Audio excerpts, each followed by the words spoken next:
오늘 본문에는 너희는 나의 친구다 라고 말씀하시죠. 종이 아니라.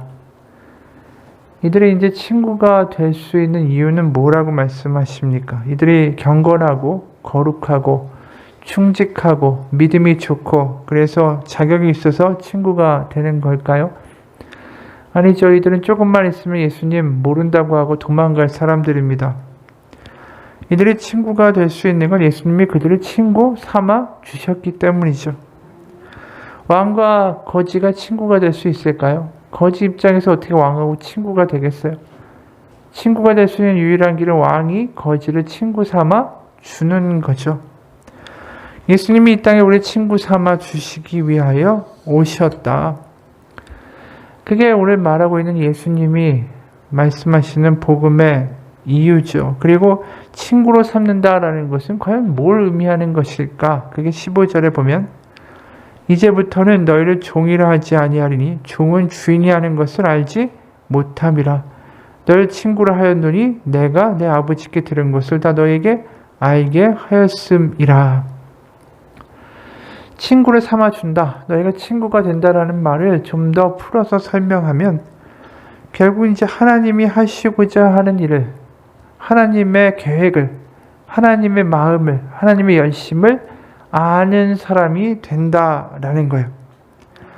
결국 뭐냐면 하나님이 에덴 동산에서 인류를 창조하시고 보시기에 좋았더라 라고 감탄하시며 하나님을 사랑하고 이웃을 사랑하는 그 아름다운 공동체로 생육하고 번성하기를 기대하셨지만 그것이 깨어지고, 하지만 여전히 하나님은 그 꿈을 포기하지 않으셨죠. 그 열심을 포기하지 않으셔서 아브라함이란 사람을 택하셔서 이스라엘 백성을 제사장 나라 삼으시고 그 나라를 통하여 가나안에 그런 에덴 동산에서 잃어버린 그 모습을 회복하는 공동체를 만들기 원하셨죠.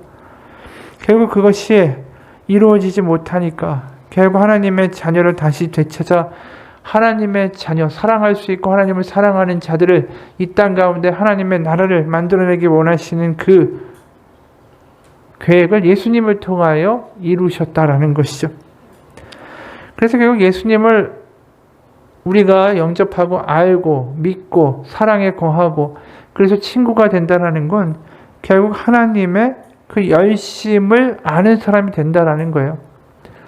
하나님의 열심이 결국 어디서 피크를 이루게 됩니까? 예수님이 그 아들인데 십자가에 못 박히기까지 고난을 받으시고 그리고 죽으시고 부활하시고 그리고 성령이 바로 우리와 그들 가운데 임하는 그런 하나님의 그 열심과 열성 가운데 이루어지는 것, 그 하나님의 구원의 계획, 그것을 알아가는 사람들이 결국 하나님의 자녀고 그게 예수님이 말하는 친구라는 거예요. 결국 우리가 하나님의 그 큰 계획과 그 복음의 큰 경륜에 그 계획 가운데 참여하며 살아가고 있다라는 거, 그냥 하루하루 일희일비하는 삶이 아니라 하나님의 큰 계획 가운데 하나님의 크심을 알고 하나님의 그 뜨거운 마음을 알고 그러면서 친구가 되는 거죠. 요한복음 11장에 보면 친구라는 말을 또 하세요. 죽은 나사로를 살리시는데 11장 8절부터 11절 제자들이 말하되 랍비여 방금도 유대인들이 돌로 치려 하였는데 또 그리로 가시려 하나이까. 예수께서 대답하시되 낮이 12시가 아니냐. 사람이 낮에 다니면 이 세상의 빛을 봄으로 실족하지 아니하고 밤에 다니면 빛이 그 사람 안에 없는 거로 실족하느니라. 이 말씀을 하신 후에 또 가라사대 우리 친구 나사로가 잠들었도다. 그러나 내가 깨우러 가노라. 친구 나사로라고 유난맞게 부르고 계세요. 제자도 아니고. 왜 이 친구라는 말이 여기서 나사로에게 튀어나왔을까라는 것이죠. 이 친구라는 말이 아까 이야기한 것처럼 하나님의 큰 구원의 경륜과 열심을 이 연상시키는 말이 친구라고 하지 않았습니까? 바로 이 나사로가 영생을 맛본 건 아니지만 이 땅 가운데 부활이라는 것을, 왜냐하면 결국 나사로는 죽었겠죠. 그 부활이라는 것을 맛본 거, 영생의 맛을 조금이라도 이 땅 가운데 보여주고 본 그 사건이 나사로의 부활이라는 거죠. 그러니까 이 친구라는 말은 그냥 우리가 생각할 때 우리 마음 가운데 예수님 친구야 이런 어떤 개인적인 차원의 친근한 말을 표현하는 단어가 아니라는 거예요. 그래서 친구라는 말이 또 나오죠. 그건 예수님이 부활하시고 배신자였던 베드로를 만나서 하시는 말씀의 대목이에요. 요한복음 21장 15절에서 17절이에요. 요한복음 21장 15절에서 17절에 이런 말씀하시죠. 그들이 조반 먹은 후에 예수께서 시몬 베드로에게 이르시되 요한의 아들 시몬아 네가 이 사람들보다 나를 더 사랑하느냐 하시니 이르되 주님 그러하나이다. 내가 주님을 사랑하는 줄 주님께서 아시나이다. 이르시되 내 어린 양을 먹이라 하시고 또 두 번째 이르시되 요한의 아들 시몬아 네가 나를 사랑하느냐 하시니 이르되 주님 그러하나이다. 내가 주님을 사랑하는 줄 주님께서 아시나이다. 이르시되 내 양을 치라 하시고 세 번째 이르시되 요한의 아들 시몬아 네가 나를 사랑하느냐 하시니 주께서 세 번째 네가 나를 사랑하느냐 하심으로 베드로가 근심하여 이르되 주님 모든 것을 아시오매 내가 주님을 사랑하는 줄을 주님께서 아시나이다. 예수께서 이르시되 내 양을 먹이라. 여긴 친구라는 단어가 없는 것 같죠. 그런데 세 번이나 예수님이 베드로에게 반복해서 물으시죠. 네가 나를 사랑하느냐. 우리가 사랑한다는 동사는 한국에서는 하나지만 헬라어에서는 세 개가 있어요. 그 에로스라는 육체적인 사랑을 의미하는 게 있고요. 아가페, 그래서 그 하나님의 사랑, 어머니의 지구지순한 사랑, 그리고 필레오라는 단어가 있어요. 필레오는 친구 간의 사랑을 가리키는 거예요. 근데 지금 네가 나를 사랑하느냐라고 이야기하실 때 아가파오, 아가페에서 온 이 아가파오라는 동사를 사용하셨을까요? 아니요. 필레오라는 단어를 사용하셨어요. 그래서 17절 오늘 그 21장 17절을 직역하면 이렇게 되는 거예요. 요한의 아들 시몬아 너는 진정 나의 친구냐 하시니 주께서 세 번이나 너는 진정 나의 친구냐 하심으로 베드로가 근심하여 이르되 주님 모든 것을 아시오매 내가 당신의 친구인 줄을 주님께서 아시나이다. 예수께서 이르시되 내 양을 먹이라.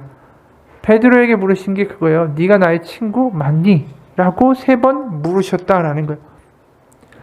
그러니까 요한복음에서 이 친구라는 것은 결국 뭘 얘기하죠? 지금 베드로가 예수님을 내가 죽기까지 따르겠습니다 하지만 예수님이 고난을 받으시고 잡혀가시자 바로 도망가고 배반했잖아요. 근데 지금 그 예수님이 다시 부활하셨어요. 말씀하신 대로. 고난을 받고 죽은 뒤 3일 만에 부활하셨어요. 하나님의 놀라운 회복의 계획을 지금 베드로가 눈앞에서 마주하고 있는 거죠. 살아나신 예수님을 통해서.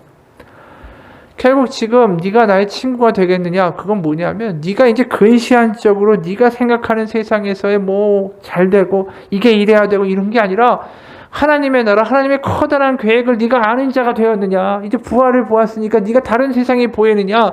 하나님의 나라가 보이느냐? 이게 이 세상이 다가 아니라는 게 지금 보이느냐? 그게 친구냐라는 말에 담겨 있는 거예요. 지금 계속. 그러니까 나사로도 지금 사는 세상이 다가 아니다. 죽었지만 살아나는 세상이 있다. 다른 게 있다라는 거죠. 지금 너희가 친구가 된다. 내가 종이 아니라 너희 친구라고 부른다. 그건 뭡니까? 너희가 이 세상이 다가 아니라 또 다른 세상이 있음을 결국 알게 되고 보게 되기 때문에 그걸 믿기 때문에 너희가 이제 친구다라고 말씀하시는 거죠. 결국 하나님이 예수님을 통해서 우리가 친구라고 부르신다. 그건 분명하게 한마디로 하면 눈앞에 보이는 게 다가 아니다. 하나님의 나라가 있고 하나님의 세상이 있다라는 것을 믿고 그 안에 살아가는 사람들이 예수님의 친구라는 거예요. 그냥 개인적으로 외로울 때 나를 위로해주고 내가 슬플 때 내 옆에서 내 말 들어주는 친구가 아니라 이 친구의 개념은 훨씬 더 크다라는 거예요. 그래서 우리가 하나님도 자신의 벗이라고 친구라고 부른 사람이 있었어요. 누구일까요? 아브라함이요. 이사야 41장 8절 보면 그러나 나의 종 너 이스라엘아 내가 택한 야곱아 나의 벗 아브라함의 자손아 나의 벗 나의 친구 아브라함이 하나님의 친구다라고 부르셨고 역대하 20장 7절에도 이런 말씀이 나와요. 우리 하나님 주님께서는 전에 이 땅에 사는 사람들을 주님의 백성 이스라엘 앞에서 찾아내시고 그 땅을 주님의 벗 아브라함의 자손에게 길이 주신 분이 아닙니까? 여기서 분명히 말하죠. 주님의 벗 아브라함. 그러니까 그러니까 하나님이 아브라함을 하나님의 나의 벗이다라고 부르셨다라는 거예요. 왜 그렇게 부르셨을까? 그건 아브라함에게 맨 처음에 주신 창세기 12장에 내가 너를 큰 민족을 이루고 너를 통해서 많은 민족을 복을 주는 통로가 되게 하겠다라고 말씀하셨잖아요. 하나님의 커다란 계획이 아브라함으로부터 시작된 거죠. 그래서 우리가 어떻게 봅니까? 아브라함에서 시작돼서 그 아브라함이 다윗으로 연결되고 그 다윗의 후손이 결국 예수님이 되고 그 예수님을 통하여 우리가 그 믿음의 족보에 이어지는 아브라함이 우리의 믿음의 조상이 되는 거잖아요. 그래서 아브라함을 통해 수많은 민족이 구원을 받고 복을 받게 되는 그 시발점이 아브라함이었다라는 거예요. 그러니까 그 아브라함이 믿음 가운데 이삭을 바침으로 눈에 보이는 게 다가 아니다라는 걸 믿었던 사람이라는 거죠. 지금 이삭을 100세에 낳는데 죽여버리면 무슨 후손이 있고 무슨 큰 민족이 되고 말도 안 되는 얘기 아니에요? 자신의 독자 이삭을 죽이는 순간에 그 모든 계획은 끝인 거죠. 그런데 그가 이삭을 죽이려고 할 때 뭘 믿었다 우리가 알 수 있습니까? 하나님은 이삭을 죽인다 할지라도 이를 다시 살리는 한이 있어도 하나님은 그 계획을 이루어 가신다. 눈에 보이는 게 다가 아니라 하나님의 놀라운 계획이 지금 움직이고 있다. 그래서 내가 지금 이 땅에서 이삭을 낳고 더 많은 후손을 보지 못할지라도 내가 이 무덤에서 죽을지라도 결국 나의 후손을 하나님을 통하여 수많은 믿음의 자손으로 이어질 것이다. 그 눈에 보이는 게 다가 아니다라는 걸 믿었기 때문에 아브라함이 바로 하나님의 벗이 됐다라는 거예요.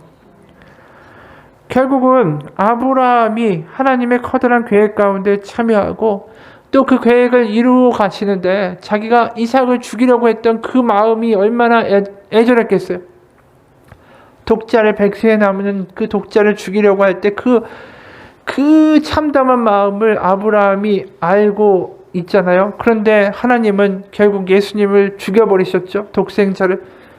그 예수님의 마음조차도 사실 아브라함이 이해할 수 있는 사람의 자격을 갖추고 있죠. 우리가 창세기 22장을 보게 되면 결국은 이 아브라함은 뭘 의미하냐면 하나님의 계획과 하나님의 나라와 하나님의 마음을 좀 아는 사람이었다라고 말할 수 있는 거예요. 결국은 우리가 이 땅을 살아가면서 하나님의 마음, 하나님의 열심, 하나님의 나라, 이 눈에 보이는 게 다가 아니다라는 걸 좀 믿고 살아갈 때 그것이 하나님의 마음을 아는 거예요. 그리고 그 마음이 하나님이 귀히 보시는 거예요.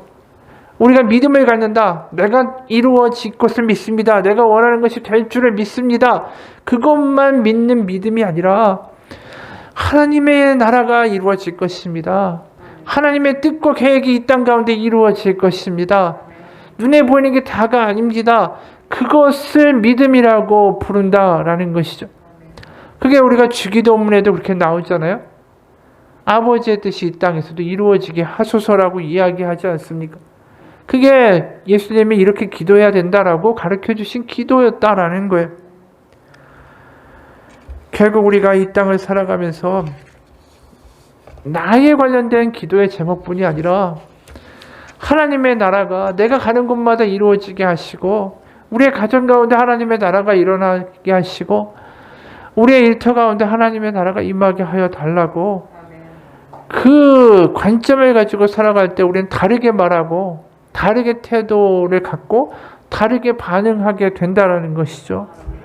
눈에 보이는 게 다가 아니라는 걸 내가 믿어지게 되기 때문에 그래서 하나님의 마음을 이 땅 가운데 품고 살아갈 수 있는 거 그게 친구라는 거예요. 결국은 왜요? 하나님의 나라와 하나님의 뜻과 계획을 하면 하나님의 마음을 알게 되니까 그 어떻게까지 해가지고 그 하나님이 구원의 커다란 경륜의 역사를 만들어가고 계세요. 그 아들까지 죽이면서 해가시는 그 마음, 그 절절한 마음, 하나님의 나라 그것을 알아서 살아가는 친구가 된다. 그래서 오늘 보면 우리가 요한복음 15장에 보면 처음에 시작이 뭡니까? 포도나무와 가지의 비유예요. 그러니까 나는 포도나무고 너희는 가지다 라고 이야기하시면서 시작했어요. 그런데 갑자기 우리가 조금 읽다가 내려오니까 너희는 나의 친구다. 그럼 이게 포도나무와 가지, 그 다음에 친구, 이게 무슨 관련이 있길래, 아무리 생각해봐도 포도나무와 가지와 친구가 무슨 관련이 있겠어요? 이게 왜 말이 이렇게 연결되어 나가는가? 근데 우리가 여기서 한 가지를 생각해 볼 수 있죠. 예수님의 마음 가운데 포도나무 비유를 15장에 시작하실 때 포도나무가 뭘 상징할까요? 구약에서 이스라엘을 상징합니다. 이사야 5장 1절부터 7절 보면 이런 말씀이 있어요. 나는 내가 사랑하는 자를 위하여 노래하되 내가 사랑하는 자의 포도원을 노래하리라. 내가 사랑하는 자에게 포도원이 있으며 심히 기름진 사내로다. 땅을 파서 돌을 제하고 극상품 포도나무를 심었도다. 그 중에 망대를 세웠고 또 그 안에 술틀을 팠도다. 좋은 포도 맺기를 바랐더니 들포도를 맺었도다. 이사야 5장 6절 내가 그것을 황폐하게 하리니 다시는 가지를 자름이나 북을 돋우지 못하여 찔레와 가시가 날 것이며 내가 또 구름에게 명하여 그 위에 비를 내리지 못하게 하리라 하셨으니 5장 7절 무릇 만군의 여호와의 포도원은 이스라엘 족속이요 그가 기뻐하시는 나무는 유다 사람이라. 그들에게 정의를 바라셨더니 도리어 포악이요 그들에게 공의를 바라셨더니 도리어 부르짖음이었도다. 예수님이 내가 포도나무고 너희가 가지다라고 하실 때 이게 난데없이 튀어나온 비유가 아니라는 거죠. 이사야 5장에 나와 있는 구약의 말씀을 염두에 두고 말씀하신 거예요. 지금 어떤 거냐면 이사야 때 그 이사야 선지가 통탄하면서 유다 사람들에게 이야기하는 거예요. 하나님이 사랑하는 자를 포도원에 심고 거기에다가 기름진 산에다 심어서 돌도 제하고 아주 극상품 포도나무를 심었는데 가나안에다가 그리고 망대를 세웠고 술틀을 팠다. 망대가 뭐냐면 성전이에요. 그리고 술틀은 뭘까요? 번제단이에요. 성전과 그 모든 것들을 다 해놓고 가나안 땅에다 심어놨고 좋은 포도 열매를 맺기를 바랬더니 그 나무에서 들포도가 나버렸다라는 거예요.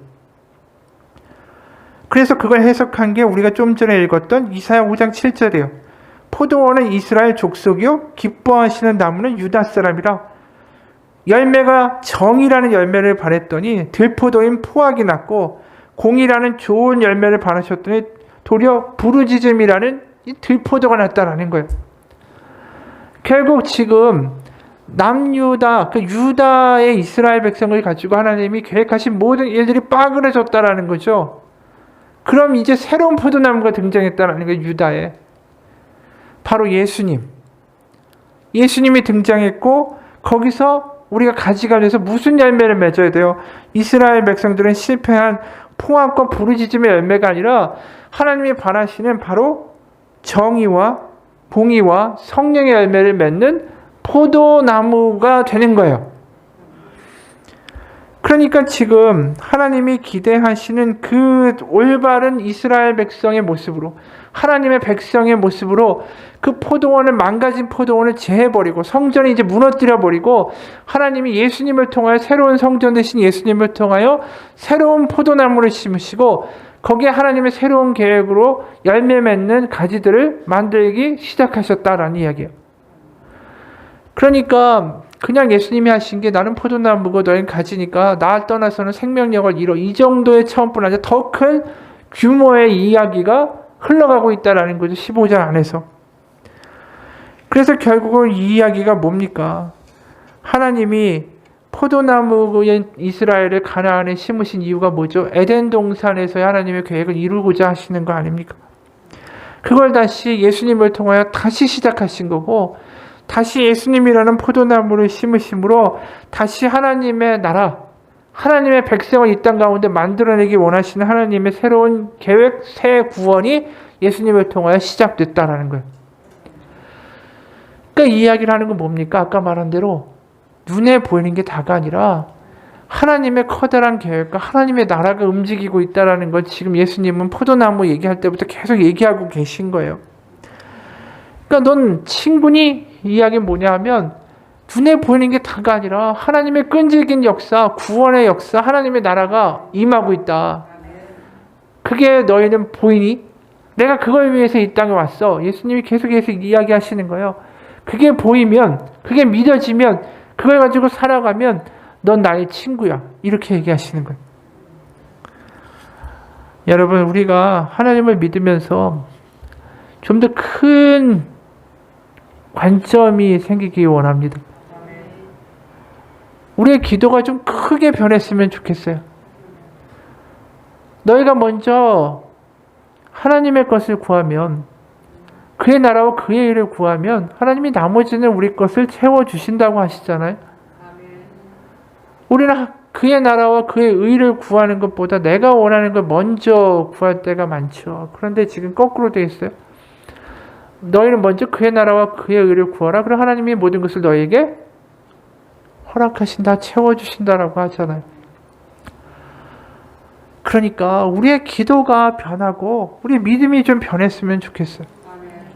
하나님, 제가 가는 곳마다 하나님의 나라가 선포되고 저의 가정과 일터 가운데 하나님의 나라가 이루어지기 원합니다. 그 하나님이 그 기도 가운데 그것이 이루어지기 위하여 나를 통로로 사용하시기 위하여 그 나머지의 모든 것들을 응답하신다라는 거예요. 그게 바로 친구라는 것이죠.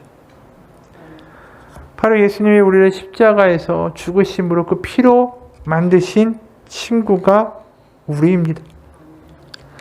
그래서 친구라는 말 자체가 초대교회에서 굉장히 무겁고 무게 있는 말이었어요. 그래서 아까 필레오란 말 자체가 친구되다, 친구의 사랑을 의미한다라고 이야기했잖아요. 그런데 성경의 서신서들을 보면 거기 입맞춤이다라는 단어가 굉장히 많이 나오죠. 지금은 우리 입맞춤을 안 하니까 이게 무슨 뜻인가 싶어요. 로마서 16장 16절, 너희가 거룩하게 입맞춤으로 서로 문안하라. 그리스도의 모든 교회가 다 너희에게 문안하느니라. 고린도전서 16장 20절, 모든 형제도 너희에게 문안하니 너희는 거룩하게 입맞춤으로 서로 문안하라. 고린도후서 13장 11절, 또 사랑과 평강의 하나님이 너희와 함께 계시리라. 거룩하게 입맞춤으로 서로 문안하라. 데살로니가 전서 5장 26절, 거룩하게 입맞춤으로 모든 형제에게 문안하라. 베드로전서 5장 14절, 너희는 사랑의 입맞춤으로 서로 문안하라. 그리스도 안에 있는 너희 모든 이에게 평강이 있을지어다. 그런데 그 친구라는 것을 전형적으로 보여주는 행동이 뭐였냐면 입맞춤이었습니다. 왜냐하면 입맞춤이라는 게 로마 시대에 있어서는 신분이 비슷한 사람들끼리만 하던 거였어요. 왜냐하면 나도 귀족이고 너도 귀족이고, 그럼 이렇게 옆에 볼을 대면서 입맞춤으로 우리는 같은 친구다라는 것을 확인하는 표시가 입맞춤이었다라는 것입니다. 근데 초대교회는 어떻게 입맞춤을 했습니까? 귀족이고 너도 귀족이니까 같이 입맞춤하자가 아니라 너는 노예고 나는 귀족인데 입맞춤을 한다라는 거예요. 왜요? 우리는 다 똑같은 하나님의 자녀니까. 우리가 이 세상에서 보이는 것을 살아가는 게 아니라 하나님의 나라를 살아가는 하나님의 자녀니까 너하고 나는 똑같은 존재고 입맞춤한다라는 거예요. 이건 그 당시에 세상을 살아가는 사람들의 행동이 아니었다라는 거죠. 눈에 보이는 세상이 아니라 하나님의 나라를 살아가는 사람들의 행동이었기 때문에 이게 너무나도 파격적이었던 거예요. 그래서 초대교회가 생명력 있게 계속 퍼져나갈 수 있었던 이유는 바로 이것 때문이에요. 세상과 다르게 살았던 사람들의 행동과 믿음 때문에.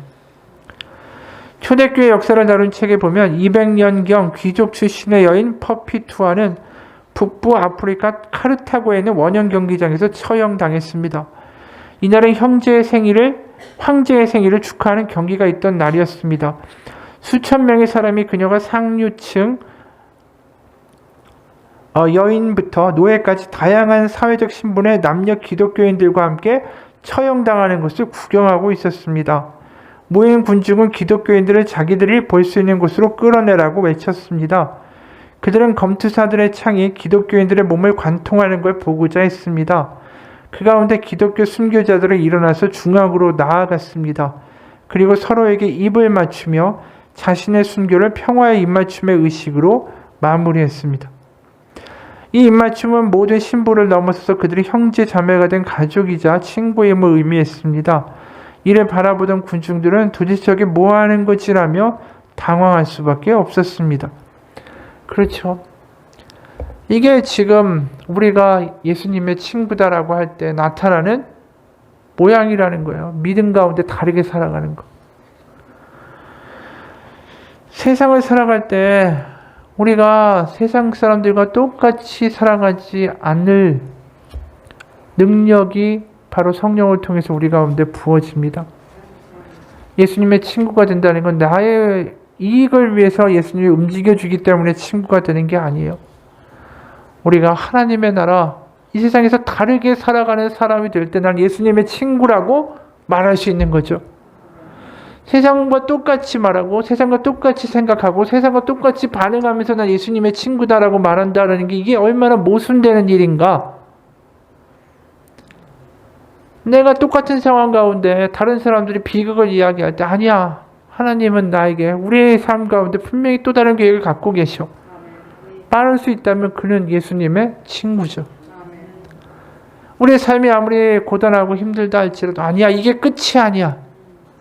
하나님이 우리의 삶 가운데 분명히 또 다른 놀라운 일을 행하실 거야. 이게 예수님의 친구라는 거예요. 눈에 보이는 대로 반응하고 걱정하고 불안해하고 주저앉고 그러면 뭐 믿음을 어디다 갖다 쓰는지 모르겠어요. 그럼 우리가 예수님의 친구다라고 말할 수 있을까요? 하나님이 예수님을 통해서 우리 가운데 모든 걸 다 보여주셨는데 그걸 다 보고 느끼고 성령을 경험하고 그런데도 세상이랑 똑같이 반응하고 똑같이 태도와 똑같은 말로 살아간다면 우리가 정말 예수님의 친구인가? 그 친구라는 말에 대해서 한번 진지하게 생각해 볼 필요가 있다라는 거죠. 초대교회 사람들의 이 입맞춤이라는 행동 가운데 나타난 이 목숨을 걸고 사회의 벽을 깨부수고 넘어갔던 이 믿음이 이게 정말 친구의 모습을 보여준 거 아닌가 싶습니다. 어떤 분이 미국을 방문했을 때 겪은 일이래요. LA에 가서 어느 호텔에 묵었는데 그 호텔에 머물고 있는 그 펜스 부통령의 경호 때문에 택시가 교통체증에 걸려서 꼼짝 못하자 이 택시 안에서 이분이 지루하니까 택시기사한테 말을 걸었어요. 근데 그 사람은 아프가니스탄의 지식인 출신으로 보였는데 자신이 운 좋게 가족과 미국에 와서 택시 운전을 한다라고 말했습니다. 사람들이 잘 모르는 아프가니스탄 얘기를 좀 해달라는 나의 청에 그는 마약 얘기부터 먼저 꺼냈대요. 아프가니스탄이 마약 수출로 악명이 높지만 사실 그 원재는 미국과 유럽에 있다라는 거.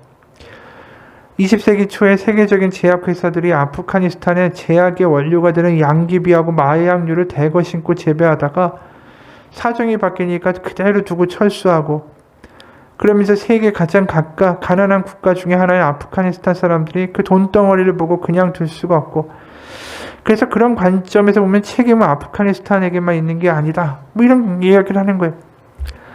그걸 들으니까 이게 뭐 동의가 되겠어요. 그런데 갑자기 그 다음에 이런 이야기를 하더라는 것입니다. 우리 아프가니스탄 사람들은 친구를 매우 소중히 여깁니다. 그 이야기를 시작할 때 이분이 이렇게 말해요. 나는 속으로 비아냥거렸다. 친구 소중히 여기는 나라가 당신들 뿐이겠소? 친구가 집에 오면 정성으로 대접하죠. 우리나라도 마찬가지고 전 세계 친구한테 그렇게 함부로 하는 나라가 어디 있겠소? 이렇게 중얼거리는 나의 속마음을 아는지 모르는지 그는 이야기를 이어나갔다.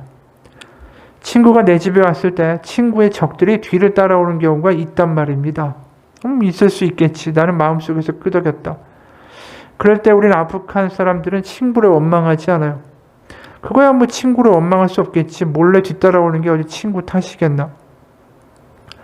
상대가 하나든 둘이든 다섯이든 열이든 나는 어디 무언가 범상하지 않은 느낌이 들어서 잠자코 그의 말에 귀를 기울였다. 우린 친구와 같이 싸우다 죽어요. 뭐라고요? 친구를 죽이러 온 사람들이니까 같이 싸워야 하잖아요. 10명이 와도요? 10명이 아니라 100명이 와도 같이 싸우다 죽을 수밖에 없어요. 친구를 내줄 수는 없으니까. 나는 왈칵 반감이 솟아났다. 100명이 와도 같이 싸운다고요? 네. 죽는 게 뻔한데도요? 네. 가족은요? 그는 대답하지 않았다. 가족이라고 무슨 운이 있겠소? 라고 하는 것 같았다. 그게 합리적일까요? 그건 의리로 치장한 야만에 불과하다는 무책임하고 무지한 삶이 아니냐고 묻자 그는 또 대답했다. 하지만 친구를 내줄 수는 없는 일이니까요. 가족을 아무 상관도 없는 일에 휘말려 죽게 한다고요? 그건 당신의 의리이지 당신 가족이 아니잖아요. 그러면 아무것도 할 수 없어요. 뭐라고요? 가족을 생각해서 친구를 돕지 않으면 우리 하나하나는 너무나도 약해요. 여기 미국이나 당신의 나라는 법이나 경찰이 지켜줄지 모르지만 우리가 사는 세상은 아니거든요. 같이 싸우다 죽는 건 약속이에요. 그게 아프가니스탄에서의 친구라는 의미죠. 갑자기 친구라는 말의 의미가 나의 가슴을 찔러왔다. 좋을 때만 좋은 친구, 편할 때만 가까운 친구는 얼마나 많은가. 그러나 저처럼 위기를 함께 넘어서며 끝까지 지켜주는 친구를 현대 사회의 사람들은 얼마나 가지고 있을까. 이야기를 왜 읽어드리냐면 우리가 원시적이고 굉장히 후진국이라고 말하는 아프가니스탄에서의 삶이 친구가 이렇게 중요한 의미라는 거예요. 법과 질서가 지켜주지 않을 때 친구를 위해서 죽어주는 거 아니면 살아나갈 길이 없는 거예요. 그게 아프가니스탄이죠. 그게 예수님이 살던 시대였어요. 지금 친구라고 말씀하실 때 그 친구가 절대로 가벼운 말이 아니에요. 우리는 친구를 마음에 들면 사귀고 아니면 버리고 뭐 연락할 수도 있고 안 할 수도 있고 뭐 멀어졌다가 가까워졌다가 뭐 상황이 살다 보면 그런 거지. 그게 친구라고 생각하는데 이 아프가니스탄 그리고 그 로마 시대 유대 지역에서의 친구는 이게 친구였다라는 거죠. 지금 예수님이 너는 나의 친구니 나에게 친구가 될 수 있니? 그리고 너는 나의 친구다라고 이야기하실 때 왜 친구를 위해 목숨을 버리는 것 그거보다 더 큰 사랑이 없나니 이 이야기를 왜 하셨는가 이해가 되지 않습니까? 오늘 13절에 그런 얘기 하시잖아요. 사람이 친구를 위해 자기 목숨을 버리면 이보다 더 큰 사랑이 없나니. 이 말을 정확하게 다시 보면 친구는 자기 목숨을 그 친구를 위해서 내놔야 된다라는 거예요. 그 당시의 상식이. 그래서 너희는 나의 친구다. 이제 이야기하실 때 예수님 내가 너를 위해서 죽어주겠다라고 이야기하시는 거죠. 그리고 베드로에게 가서 너 이제 나의 친구가 될 수 있니? 이거 얼마나 무서운 말인지 모르겠어요. 그러면서 무슨 이야기 하시는 거예요? 네가 나의 친구, 바로 내가 보여주는 하나님의 나라를 위하여 너의 모든 걸 걸 수 있겠니라고 베드로에게 물어보신 거라는 거죠. 우리가 친구라는 말이 가볍게 들리지 않았으면 좋겠어요. 우리가 예수님의 친구냐, 내가 친구다라고 말할 수 있으려면 엄청나게 뭐 나의 목숨까지 걸면서 내가 하나님께 다 걸겠습니다. 이건 아니라 할지라도 최소한 세상에서 사람들과는 다르게 살아갈 수 있는 결단과 믿음과 용기조차 없다면 말이 되겠어요? 최소한 내가 예수님의 친구입니다 라고 하루를 시작할 때는 내가 세상을 다르게 살아보겠습니다. 내가 눈에 보이는 게 다가 아니라 정말 하나님 살아계시는 것 믿으면서 이 땅 가운데 살아가는 하루가 되겠습니다.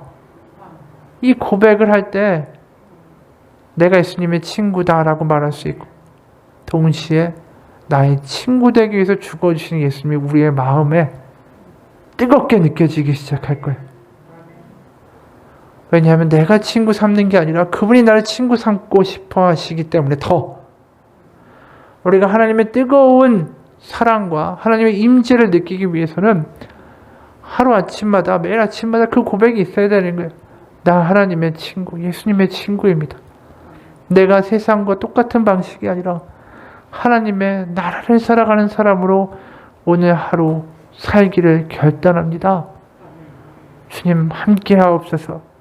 그 기도 가운데 예수님이 나의 친구 되시고 내 안에 살아계시고 세상에 하나님의 나라가 있다는 것을 절절하게 느끼게 해주신 하나님의 성령이 우리 가운데 뜨겁게 역사하실 거라고 믿습니다. 같이 기도하겠습니다. 하나님 아버지, 세상과 똑같이 살아가면서 성령 충만하기를 기대하고 세상에서 똑같이 말하는 대로 말하면서 성령 충만하기를 기대한다면 그것은 나의 만족을 위한 기분의 감정의 고향일 뿐입니다. 내가 기분 좋지 하고 성령 충만하고 내가 즐겁지 하고 성령 충만한 것이 아닙니다. 아버지 앞에 나아갈 때 하나님, 제가 하나님의 나라를 살아가기 원합니다. 세상에서 먹여주는 대로 말하는 대로 똑같이 반응하고 똑같이 생각하고 똑같이 염려하는 자가 아니라 다른 말과 다른 생각과 다른 눈을 가지고 살아가기 원합니다. 그 기도를 할 때 우리에게 친구 되기 원하시는 그 뜨거운 하나님의 마음이, 예수님의 마음이, 성령님이 우리 가운데 강력하게 임하여 주시고, 그래서 세상을 다르게 살아갈 때 그게 나 혼자가 아니라 예수님이 나와 함께 계시다라는 것을 절절히 느끼면서 살아갈 수 있도록 역사하여 주옵소서. 세상과 다르게 반응하고 말하는 것이 나의 혼자만의 독선이나 나의 주장이 아니라 하나님이 나와 함께 하시는 것을 경험해서 더 뜨겁게, 정말 감격 가운데, 확신 가운데 다르게 말고 다르게 살아갈 수 있는 우리 인생 되게 도와주옵소서. 예수님 이름 받들어 기도합니다. 아멘. 우리 같이 기도합시다.